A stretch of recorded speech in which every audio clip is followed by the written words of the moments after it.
Now, when we come to the month of Tishri, the first day of the month is the Day of Trumpets.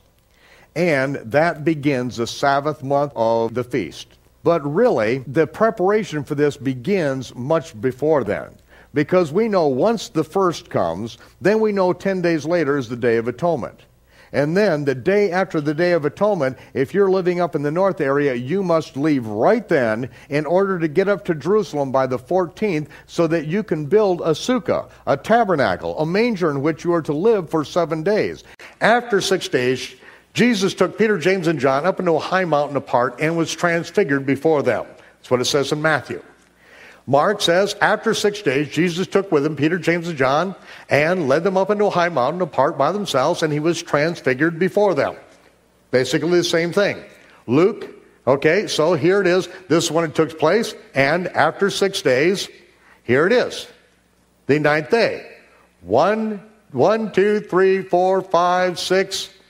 Here we have the confrontation. 1, 2, 3, 4, 5, 6. There it is. After 6 days.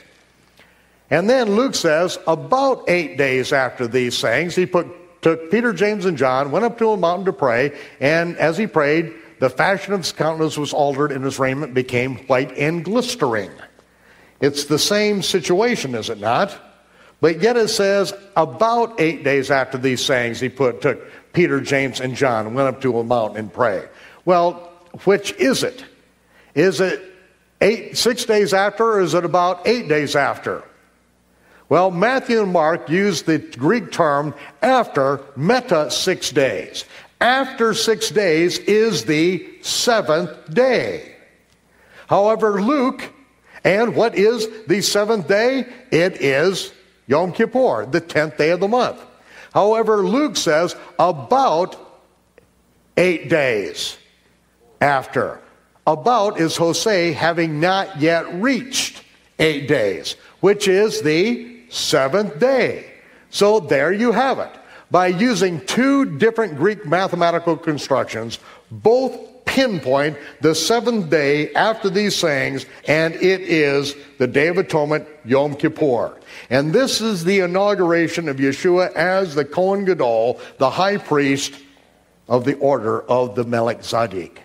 This is when Yeshua is inaugurated, ordained as the high priest. Not after the Levitical priesthood, because he is of the tribe of Judah, right?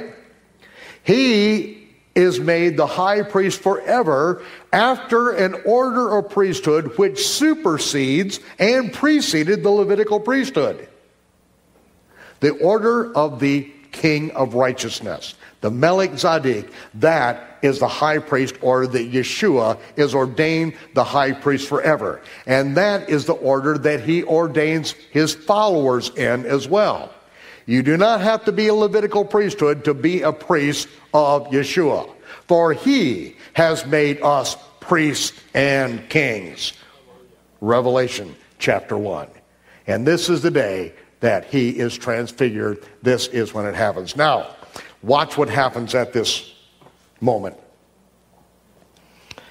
And we're closing in really on the last week and what's transpiring here before we break for a short time, the whole night.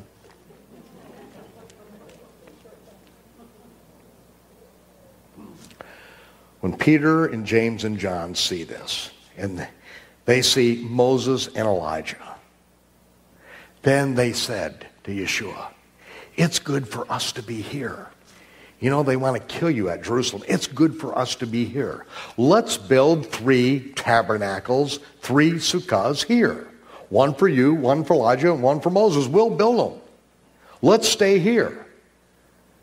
Now, this seems to make a lot of sense because instead of going up to Jerusalem to the Feast of Tabernacles, if they stay there, at least they're going to be safe, right? It's obviously a blessed place. And then a crack of thunder splits the heavens open, and out of heaven they hear a voice, "This is my beloved Son. Hear him." You guys have a lot of stupid ideas. And Yeshua said, "Come on, boys, follow me. We're going up to the feast." Here we are at the Feast of Tabernacles. The Feast of Tabernacles is one of the feasts that the Almighty said that he wanted us to keep forever.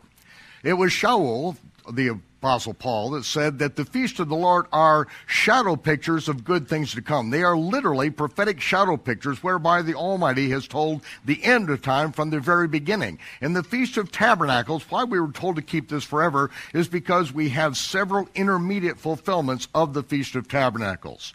The Feast of Tabernacles reminds us of when we came out of Egypt by the hand of the Almighty, and he led us through the wilderness, where we dwelt in tabernacles around the tabernacle that he had us build for him in the wilderness.